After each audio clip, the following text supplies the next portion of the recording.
Et puisque Dieu t'a montré tout cela, il n'y a personne d'aussi perspicace et sage que toi. Il y a de nombreuses années, dans le pays de Canaan, vivait un jeune garçon de 17 ans nommé Joseph. Il n'était ni le plus âgé, ni le plus grand, ni le plus fort, mais il avait quelque chose de spécial. Il avait des rêves, de grands rêves. Son père Jacob aimait Joseph, plus que tous ses enfants, parce qu'il était le fils de sa vieillesse et il lui un tunique de plusieurs couleurs. Mais quand ses frères virent que leur père l'aimait plus que tous ses frères, ils le haïrent et ne pouvaient lui parler amicalement. Or Joseph fit un rêve et il le raconta à ses frères, et ils le haïrent encore plus. Écoutez, je vous prie ce rêve que j'ai fait. Nous étions là à lier des gerbes dans le champ. Puis voici ma gerbe se leva, et se tint debout, et en effet vos gerbes se teignent tout autour et s'inclinent devant ma gerbe. Et son frère lui dit, régneras-tu vraiment sur nous ou auras-tu vraiment la domination sur nous? Alors il le haïrent encore plus pour ses rêves et pour ses paroles. Puis il fit encore un autre rêve et le raconta à ses frères et dit, regardez, j'ai fait un autre rêve. Et cette fois le soleil, la lune et les 11 étoiles se prosternèrent devant moi, il le raconta. Donc à son père et à ses frères, et son père le réprimanda et lui dit, quel est ce rêve que tu as fait ta mère? Et moi et tes frères viendrons-nous vraiment prosterner jusqu'à terre devant toi? Et ses frères l'envient. Mais son père gardait la chose en mémoire. Puis ses frères firent paître le troupeau de leur père à Sichem, et Jacob dit à Joseph, tes frères ne font-ils pas paître le troupeau à Sichem? Viens, je vais t'envoyer vers eux. Alors il lui dit, me voici s'il te plaît. Va voir si tout va bien pour tes frères et pour les troupeaux, et rapporte-moi des nouvelles. Il l'envoya donc de la vallée des bronzes, et il se rendit à Sichem maintenant. Un certain homme le trouva, et là il était dans le champ. Que cherches-tu? Je cherche mes frères. S'il te plaît, dis-moi où ils font pâtre leurs troupeaux. Ils sont partis d'ici, car je les ai entendus dire, allons à d'autres temps. Alors Joseph partit à la recherche de ses frères et les trouva à d'autres temps. Maintenant, quand il le verra de loin, avant même qu'il ne s'approche, il complote contre lui pour lui ôter la vie. Puis ils se dirent l'un à l'autre, regardez, ce rêveur arrive, venez donc, tuons-le maintenant, et jetons-le dans un fosse, et nous dirons qu'une bête sauvage l'a dévoré sous. Verrons ce qu'il atteindra de ses rêves. Mais Ruben l'entendit, et il le délivra de leurs mains, et dit, ne prenons pas sa vie, ne répandez pas de sang, mais jetez-le dans cette fosse qui est dans le désert, et ne portez pas la main sur lui, afin qu'il puisse le délivrer de leurs mains, et le ramener à son père. Quand Joseph arriva auprès de ses frères, ils le dépouillaient de sa tunique, la tunique multicolore qu'il portait. Puis ils le prièrent et le jetaient dans une fosse. Et ils s'assirent pour manger un repas. Puis ils levèrent les yeux et regardèrent. Et il y avait un caravane d'Ismaélites venant de Galad, avec leurs chameaux, portant des épaces du baume et de la myrrhe, en route pour les descendre en Égypte. Alors Juda dit à ses frères, quel profit y a-t-il à prendre la vie de notre frère et à cacher son sang? Viens, vendons-le aux Ismaélites, et que notre main ne soit pas sur lui, car il est notre frère et notre chair. Et ses frères écoutèrent. Puis des marchands madianites passèrent. Alors les frères tirent Joseph et le sortirent de la fosse et le vendirent aux Ismaélites pour 20 siècles d'argent. Et ils emmenèrent Joseph en Égypte, puis Ruben retourna à la fosse, et en effet, Joseph n'était pas dans la fosse, et elle déchira ses vêtements. Et il retourna vers ses frères et dit, « Le garçon n'est plus, et moi, où irai-je » Alors ils prirent la tunique de Joseph, tuèrent un chevreau et trempèrent la tunique dans le sang. Puis ils envoyèrent la tunique de plusieurs couleurs, et ils l'apportèrent à leur père, et dirent, « Nous avons trouvé ceci. Sais-tu si c'est la tunique de ton fils ou non ?» Et il l'a reconnue et dit, « C'est la tunique de mon fils. Un bête sauvage l'a dévorée sans aucun doute. Joseph est déchiré en morceaux. » Alors Jacob déchira ses vêtements, mit un sac sur ses reins et pleura son fils pendant de nombreux jours. Et tous ses fils et toutes ses filles se levèrent pour le consoler, mais il refusa d'être consolé, et il dit, « Car je descendrai dans le tombeau vers mon fils en deuil. » Ainsi son père pleura pour lui. Or les Madianites l'avaient vendu en Égypte à Potiphar, un officier de Pharaon et chef de la garde. Le Seigneur était avec Joseph, et il était prospère, et son maître vit que le Seigneur était avec lui, et que le Seigneur faisait prospérer tout ce qu'il entreprenait. Ainsi Joseph trouva grâce à ses yeux et le servit, puis il le fit attendant de sa maison, et tout ce qu'il avait, il le mit sous son autorité. Ainsi, à partir du moment où il l'avait fait, attendant de sa maison et de tout ce qu'il possédait, le Seigneur bénit la maison de l'Égyptien à cause de Joseph. Et la bénédiction du Seigneur fut sur tout ce qu'il avait dans la maison et dans les chambres. Ainsi il laissa tout ce qu'il avait entre les mains de Joseph, et il ne savait pas ce qu'il possédait sauf le pain qu'il mangeait maintenant. Joseph était beau de forme et d'apparence, et il arriva après ces événements que la femme de son maître jeta des regards langoureux sur Joseph, et elle dit, « Viens coucher avec moi », mais il refusa, et dit à la femme de son maître, « Regarde mon maître. » ne sait pas ce qu'il y a avec moi dans la maison. Et il a confié tout ce qu'il a à ma main. Il n'y a personne de plus grand dans cette maison que moi. Et il ne m'a rien retenu. Sauf toi parce que tu es sa femme, comment alors pourrais-je commettre cette grande méchanceté et pécher contre Dieu ? Ainsi, il arriva, comme elle parlait à Joseph, jour après jour, qu'il ne l'écouta, pas pour coucher avec elle ou être avec elle. Mais il arriva à peu près à ce moment-là, lorsque Joseph entra dans la maison pour faire son travail, et qu'aucun des hommes de la maison n'était à l'intérieur, qu'elle le saisit par son vêtement en disant « Viens coucher avec moi ». Mais il laissa son vêtement dans sa main et s'enfuit dehors, et quand elle vit qu'il avait laissé son vêtement dans sa main et s'était enfui dehors, elle appela les hommes de sa maison et leur dit en disant « Voyez, il a amené parmi nous un Hébreu pour se moquer de nous. Il est venu pour coucher avec moi, et j'ai crié à haute voix, et il est arrivé que, lorsqu'il a entendu que j'ai levé ma voix et que je criais, il a laissé son vêtement avec moi, s'est enfui dehors.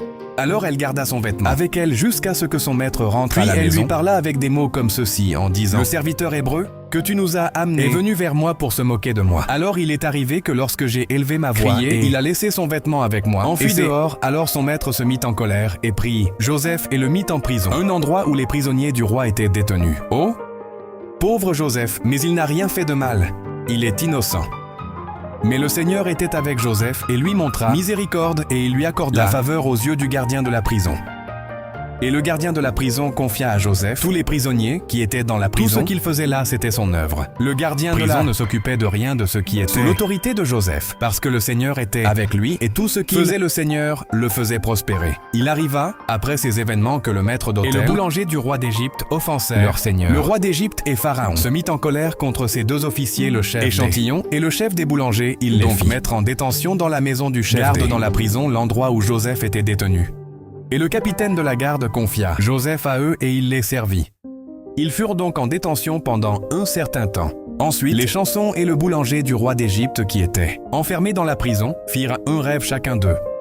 Un rêve la même nuit, et chaque rêve avec sa propre interprétation, et Joseph vint vers eux, le matin les regarda, et vit qu'ils étaient tristes. Alors il a demandé aux officiers d'eux.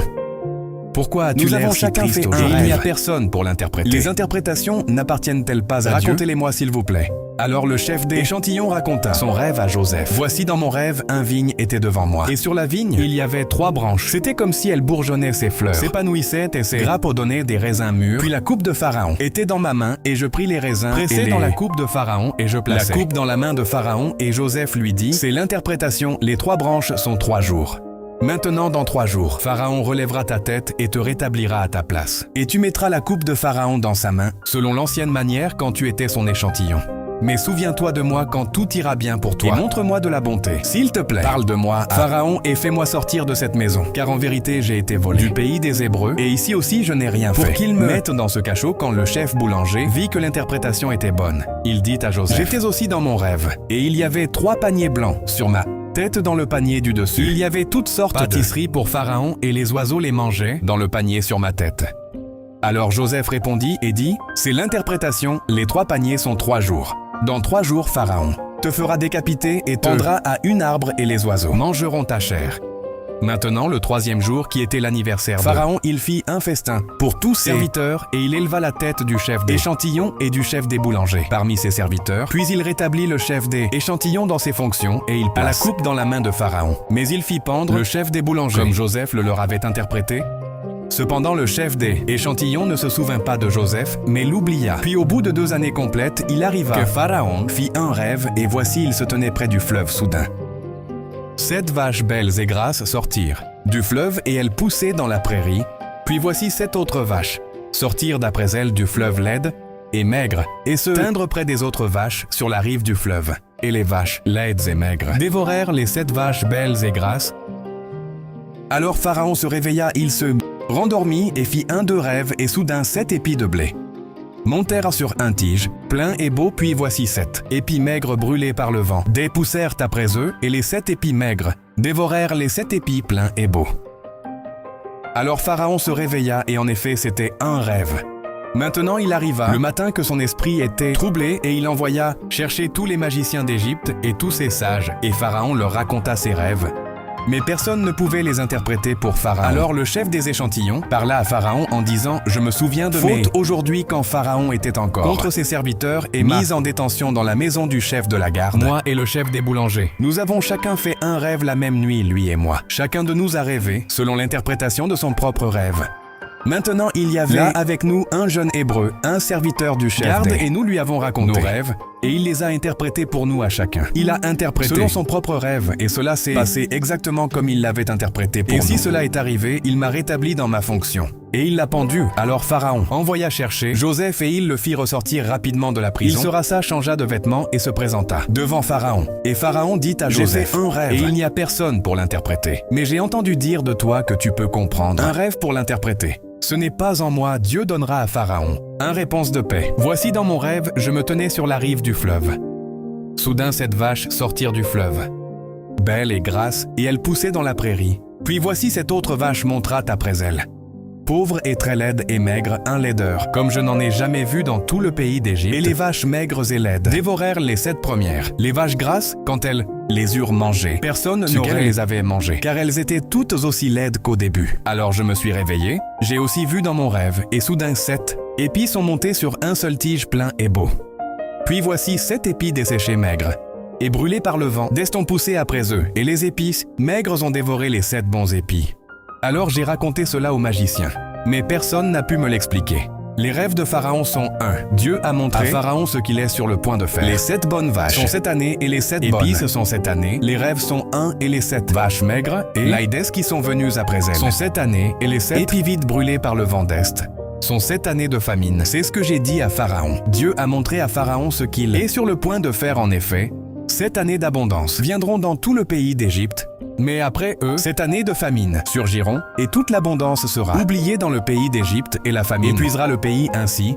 L'abondance ne sera pas reconnue dans le pays à cause de la famine qui suivra, car elle sera sévère. Et le rêve a été répété à Pharaon 2 fois, parce que la chose est établie par Dieu, et Dieu va bientôt l'accomplir. Maintenant donc que Pharaon choisisse un homme intelligent et qu'il le mette à la tête du pays d'Égypte, Pharaon fasse cela et qu'il nomme des officiers sur le pays pour collecter ainsi 5 de la production du pays d'Égypte pendant les années d'abondance, et qu'il rassemble toute la nourriture de ces bonnes années qui viennent et qu'il stocke le grain sous l'autorité de Pharaon, et qu'il garde la nourriture dans les velles. Alors cette nourriture servira de réserve pour le pays pendant les 7 années de famine qui seront dans le pays d'Égypte, afin que le pays pendant la famine. Ainsi le conseil fut bon aux yeux de Pharaon et aux yeux de tous ses serviteurs. Et Pharaon dit à ses serviteurs, pouvons-nous trouver un homme comme qui est l'esprit de Dieu?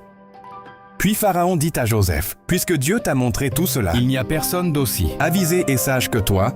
Tu seras à la tête de ma maison, et tout mon peuple sera gouverné selon ta parole. Ce n'est qu'en ce qui concerne le trône que je serai plus grand que toi. Vois, je t'ai établi sur tout le pays d'Égypte. Alors Pharaon ôta son anneau de sceau de sa main et le mit à la main de Joseph. Il le réveillait de vêtements de fin laine et lui mit un collier d'or autour du cou et il le fit monter dans le second char qu'il avait et il criait devant lui à genoux. Ainsi il l'établit sur tout le pays d'Égypte. Pharaon dit aussi à Joseph, je suis Pharaon. Et sans votre consentement, aucun homme ne peut lever la main ou le pied dans tout le pays d'Égypte. Et Pharaon appela Joseph du nom de Zaphnath-Panéa. Elle lui donna pour femme Asnath, la fille de Potiphéra, prêtre d'Ons. Ainsi Joseph parcourut tout le pays d'Égypte. Joseph avait 30 ans lorsqu'il se présenta devant Pharaon, roi d'Égypte. Maintenant, pendant les 7 années d'abondance, la produisit en abondance. Alors il rassembla toute la nourriture des 7 années qui était dans le pays d'Égypte et entreposa la nourriture dans les villes, il entreposa dans chaque ville la nourriture des champs qui les entouraient. Joseph amassa beaucoup de grains comme le sable de la mer, jusqu'à ce qu'il cesse de compter car c'était incommensurable, et à Joseph naquirent 2 fils. Avant que les années de famine n'arrivent que lui enfanta, Asnath la fille de Potiphéra, prêtre donc. Joseph appela le premier-né Manassé, car Dieu m'a fait oublier toute ma peine et toute la maison de mon père. Et il appela le second Éphraïm, car Dieu m'a rendu fécond dans le pays de mon affliction. Puis les 7 années d'abondance qui étaient dans le pays d'Égypte pirent fin. Et les 7 années de famine commençaient à venir comme Joseph l'avait dit. La famine était dans tous les pays, mais dans tout le pays d'Égypte, il y avait du pain. Alors quand tout le pays d'Égypte affamé, le peuple cria à Pharaon pour du pain. Alors Pharaon dit à tous les Égyptiens, allez vers Joseph, quoi qu'il vous dise, faites-le. La famine était sur toute la surface de la terre. Et Joseph ouvrit tous les entrepôts et vendit aux Égyptiens, et la famine devint sévère dans le pays d'Égypte. Alors tous les pays vers Joseph en Égypte pour acheter du grain, car la famine était sévère dans tous les pays. Quand Jacob vit qu'il y avait du grain en Égypte, Jacob dit à ses fils, pourquoi vous regardez-vous les uns les autres? En effet, j'ai entendu dire qu'il y a du grain en Égypte, descendez là-bas et achetez pour nous, afin que nous vivions et ne perdions pas la vie. Ainsi les 10 frères de Joseph descendirent acheter du grain en Égypte, mais Jacob n'envoya pas le frère de Joseph avec ses frères, car il dit de peur qu'un malheur ne lui arrive. Maintenant, Joseph était gouverneur du pays et c'était lui qui vendait à tout le peuple du pays. Les frères de Joseph vinrent et se prosternèrent devant lui, le visage contre terre. Joseph vit ses frères et les reconnut, mais il se comporta comme un étranger envers eux et leur parla durement. « D'où viens-tu » ? Du pays de Canaan pour acheter de la nourriture. Puis Joseph se souvint des rêves qu'il avait faits à leur sujet et leur dit: Vous êtes des espions, vous êtes venus pour voir la nudité du pays. Non, mon Seigneur, mais vos serviteurs sont venus acheter de la nourriture. Nous sommes tous les fils d'un même homme. Nous sommes des hommes honnêtes. Vos serviteurs ne sont pas des espions. Non, mais vous êtes venus pour voir la nudité du pays. Vos serviteurs sont 12 frères, les fils d'un seul homme dans le pays de Canaan. Et en fait, le plus jeune est aujourd'hui avec notre père. Et l'un n'est plus. C'est comme je vous l'ai dit en disant, vous êtes des espions. De cette manière, vous serez testés par la vie de Pharaon. Vous ne quitterez pas cet endroit, à moins que votre plus jeune frère ne vienne ici. Envoyez l'un de vous et qu'il amène votre frère. Et vous serez en prison afin que vos paroles soient à l'épreuve pour voir s'il y a quelque vérité en vous. Sinon, par la vie de Pharaon, vous êtes sûrement des espions, alors il les mit tous ensemble en prison pendant 3 jours. Puis Joseph leur dit le 3e jour, faites cela et vivez car je crains Dieu. Si vous êtes des hommes honnêtes, qu'un de vos frères soit confiné dans votre prison. Mais vous allez et emporter du grain pour la famille de vos maisons. Et amenez-moi votre plus jeune frère. Ainsi vos paroles seront vérifiées. Et vous ne perdrez pas la vie. Et ils firent ainsi, puis ils se dirent l'un à l'autre: Nous sommes vraiment coupables envers notre frère, car nous avons vu l'angoisse de son âme quand il nous suppliait, et nous n'avons pas écouté. C'est pourquoi cette détresse est venue sur nous. Et Ruben leur répondit, en disant: Ne vous ai-je pas dit de ne pas pécher contre l'enfant, et vous n'avez pas écouté. Voilà pourquoi voici son sang. Nous est maintenant demandé, mais ils ne savaient pas que Joseph les comprenait, car il leur parlait par un interprète, et il se détourna et pleura.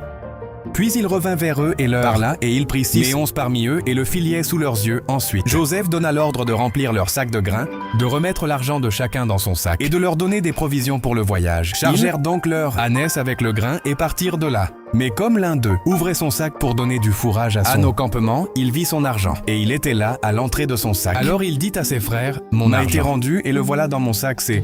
Alors leurs cœurs défaillirent, et ils eurent peur, se disant l'un à l'autre: Qu'est-ce que Dieu nous a fait? Puis ils allèrent vers Jacob, leur père dans le pays de Canaan, et lui racontèrent tout ce qui leur était arrivé. Puis lorsqu'ils vidèrent leur sac, il s'avéra que de manière surprenante, le paquet d'argent de chaque homme était dans son sac. Et quand ils virent les paquets d'argent, eux et leur père eurent peur, et Jacob leur père leur dit: Vous m'avez privé de mes enfants. Joseph n'est plus, Siméon n'est plus, et vous voulez prendre Benjamin. Tout cela est contre moi. Alors Ruben parla à son père, disant: Prends la vie de mes 2 fils, si je ne le ramène pas à toi. Mets-le entre mes mains, et je te le ramènerai. Maintenant la famille n'était sévère dans le pays. Et il arriva, quand ils eurent consommé le grain qu'ils avaient rapporté d'Égypte, que leur père leur dit: Retournez nous acheter un peu de nourriture. Mais Juda lui répondit en disant: L'homme nous a solennellement avertis en disant: Vous ne verrez pas mon visage, à moins que votre frère ne soit avec vous. Si tu envoies notre frère avec nous, nous descendrons et t'achèterons de la nourriture. Mais si tu ne l'envoies pas, nous ne descendrons pas. Car l'homme nous a dit: Vous ne verrez pas mon visage, à moins que votre frère ne soit avec vous. Pourquoi avez-vous agi si mal avec moi en disant à l'homme: Si vous aviez encore l'homme nous a interrogé directement sur nous-mêmes et notre famille. Votre père est-il encore en vie? Avez-vous un autre frère? Et nous lui avons dit selon ces mots. Pouvions-nous savoir qu'il dirait: Faites descendre votre frère? Alors Juda dit à Israël son père: Envoie le garçon avec moi, et nous nous lèverons et partirons, afin que nous vivions et ne perdions pas la vie. Nous, toi et aussi nos petits. Je me porterai garant pour lui, c'est de ma main. Que tu le réclameras. Si je ne le ramène pas à vous et ne le place pas devant vous, alors que je porte le blâme pour toujours. Car si nous n'avions pas tardé, nous serions sûrement déjà revenus cette 2e fois. Si cela doit être ainsi, alors faites ceci, prenez quelques-uns des meilleurs fruits du pays dans vos et descendez. Un présent pour l'homme, un peu de baume et un peu de miel, des épices et de la marc, des pistaches et des amandes. Prenez le double d'argent dans votre main, et reprenez dans votre main l'argent qui a été remis à l'entrée de vos sacs. Peut-être était-ce une erreur. Prenez aussi votre frère et levez-vous. Retournez vers l'homme, et que Dieu Tout-Puissant vous accorde miséricorde devant l'homme, afin qu'il libère votre autre frère et Benjamin. Si je suis privé, je suis privé. Alors les hommes prirent ce présent, et Benjamin, et ils prirent le double d'argent dans leurs mains, levèrent, descendirent en Égypte, et ils se terrent devant Joseph. Quand Joseph vit Benjamin avec eux, il dit à l'intendant de sa maison: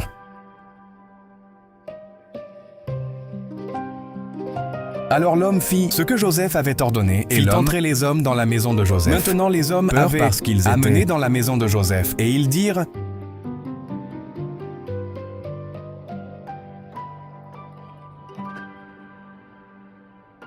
Lorsqu'ils s'approchaient de l'intendant de la maison de Joseph, ils lui parlaient à la porte de la maison et dirent: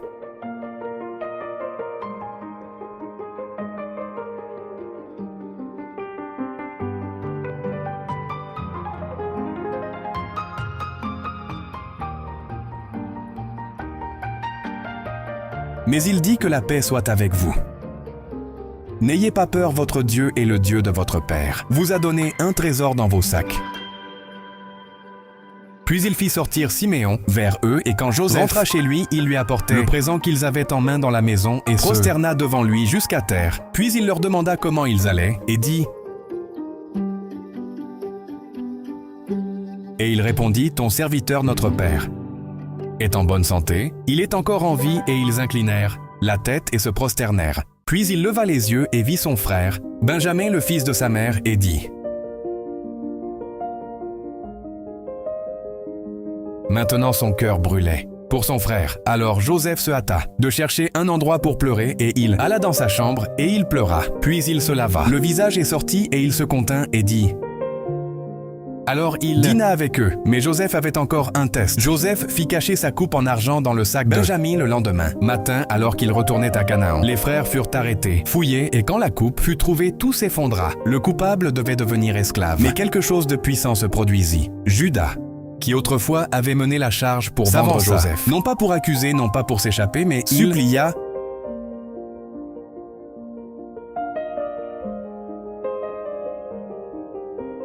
C'était tout, Joseph ne pouvait plus se retenir dans un élan d'émotion brute. Il fit sortir les Égyptiens et éclata en sanglots.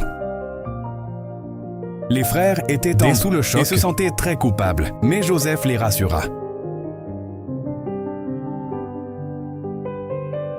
Il les a embrassés, a pleuré avec eux et les a pardonnés.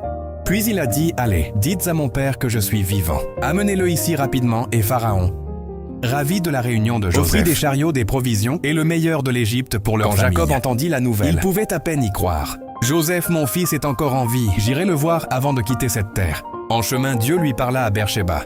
N'aie pas peur de descendre en Égypte. Je serai avec toi. Et ainsi Israël rassembla toute sa famille et partit pour l'Égypte. Puis quand Joseph vit son père, il courut dans les bras de Jacob. Il l'étreignit fort et pleura longtemps. Maintenant je peux partir, car j'ai revu ton visage. Joseph installa la famille à gauche, leur donna des terres, de la nourriture et une protection. Et quand Jacob se tint devant Pharaon, un vieil homme appuyé sur son bâton, il fit quelque chose d'inattendu. Il bénit le roi d'Égypte, et ainsi la famille d'Israël fut préservée dans un pays étranger, non par la puissance, non par la vengeance, mais par le pardon, la grâce et le travail discret du plan de Dieu, en coulisses. Alors mes amis, en concluant cette histoire puissante, ne nous contentons pas d'applaudir l'ascension de Joseph vers la grandeur. Rappelons-nous comment il y est arrivé. Il était le fils bien-aimé de Jacob, trahi par ses propres frères, vendu en esclavage et oublié en prison. Mais à travers tout cela, Dieu était avec lui. La vie de Joseph nous enseigne que le chemin vers le but n'est pas toujours droit. Parfois, il passe par la douleur, la trahison et l'attente. Mais si nous restons fidèles comme Joseph, même dans l'obscurité, Dieu peut transformer notre souffrance en salut, non seulement pour nous, mais aussi pour les autres. Joseph a pardonné, Joseph a fait confiance, et Joseph s'est élevé parce que Dieu ne l'a jamais quitté. Alors quand la vie semble injuste ou que vos rêves semblent lointains, souvenez-vous de cette histoire. Dieu écrit encore votre fin. Et comme Joseph, cela vaudra la peine d'attendre. Qui tremble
c'est encore à toi.